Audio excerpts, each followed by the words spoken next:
Le premier film K-pop Demon Hunters a déjà prouvé quelque chose. Cet univers est beaucoup plus vaste qu'il n'y paraît. Sous l'action et la musique, l'histoire met discrètement en place des règles plus profondes, des menaces plus grandes et des conséquences à long terme. Donc dans la suite, il ne s'agira pas simplement de répéter la même formule avec des chansons plus fortes et des ennemis plus puissants. De nouveaux pouvoirs, de nouvelles dynamiques et de nouvelles fissures dans le système commenceront à apparaître. Dans cette vidéo, je veux analyser où K-pop Demon Hunters 2 pourrait raisonnablement aller ensuite, en me basant sur ce que le premier film nous a déjà dit et sur ce qu'il n'a très intentionnellement pas dit. 1. Nouveaux pouvoirs. Si K-pop Demon Hunters a une suite, de nouveaux pouvoirs sont presque garantis, parce que l'histoire elle-même dépasse déjà les limites de ce qu'ils ont utilisé dans le premier film. Pour l'instant, Huntrix combat les démons avec un mélange de combats physiques, d'armes et de chants. Les chansons renforcent le Hunmoon et les armes s'occupent des démons directement. Mais le film laisse lentement entendre que le chant dépasse la magie de soutien. C'est la source de tout. À la fin du premier film, Rumi et Jinu chantent ensemble et quelque chose de complètement différent se produit. Son âme est restaurée. La voix de Guima disparaît. Aucune arme, lame, coup de poing ou mouvement de chorégraphie ne fait ça.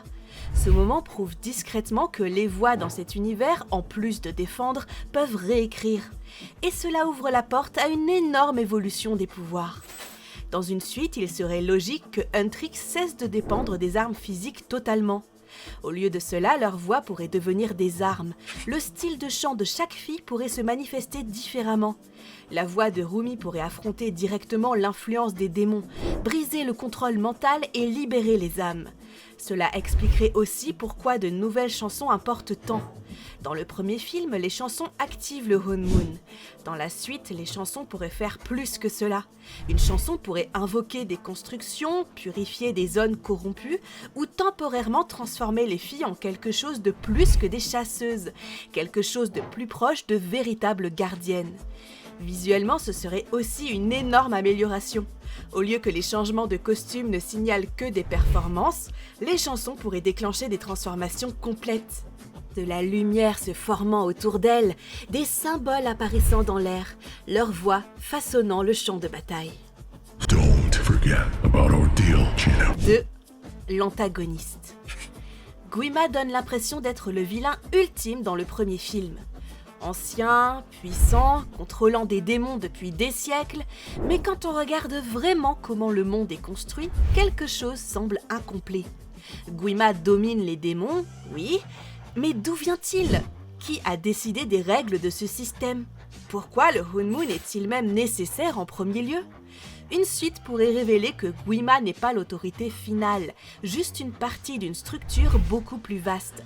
Peut-être n'est-il pas le roi des démons, mais un exécuteur, ou un gardien de porte, ou même un gardien déchu qui a choisi le contrôle plutôt que l'équilibre. Le monde des démons montré dans le film paraît organisé et hiérarchique. Cela signifie généralement que quelqu'un de plus haut a écrit les règles. Si c'est le cas, le prochain antagoniste serait plus froid, plus intelligent et plus patient. Quelqu'un qui ne fait pas échouer des concerts ou voler des âmes directement, mais qui manipule des systèmes entiers.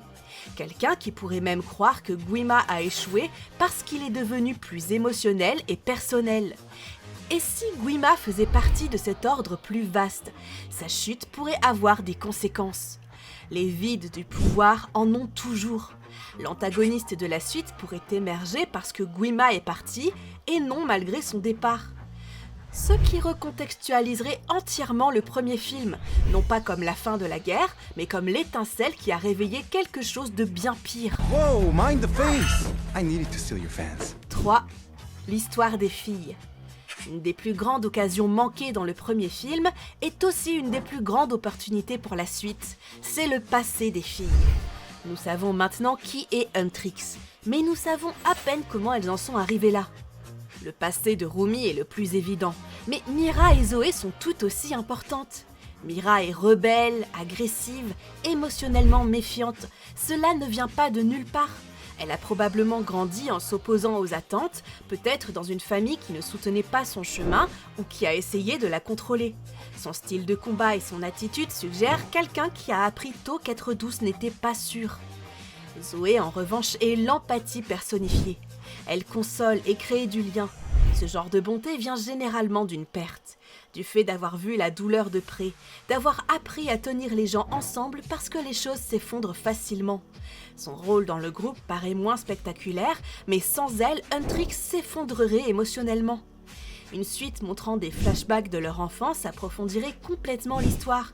Pas seulement des montages d'entraînement, mais de vrais moments. Nous pourrions voir comment le trio a été choisi. Peut-être que ce n'était pas seulement le talent. Peut-être que c'était la compatibilité émotionnelle, la capacité à s'harmoniser non seulement musicalement, mais aussi mentalement.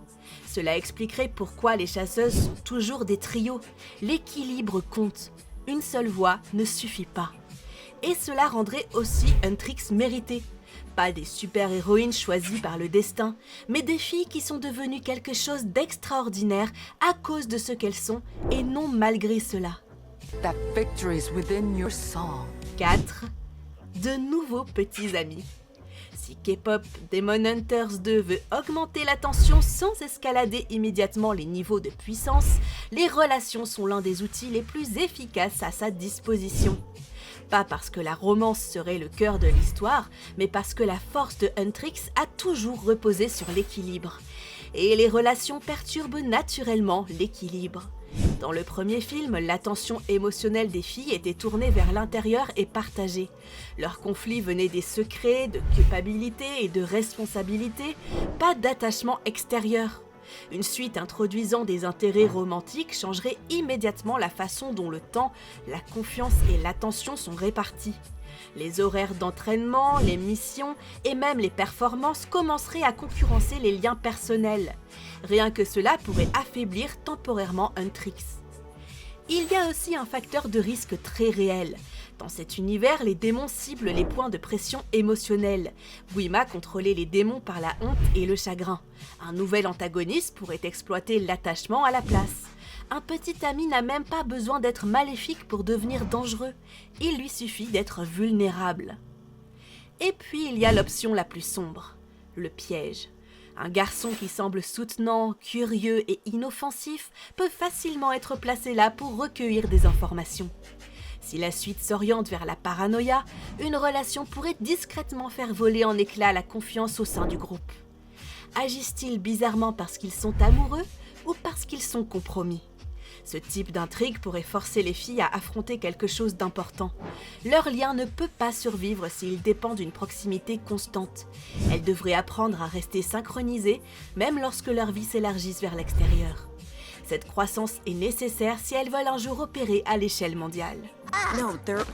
I'm gonna throw up. 5. Et pour terminer, membres secondaires et expansion.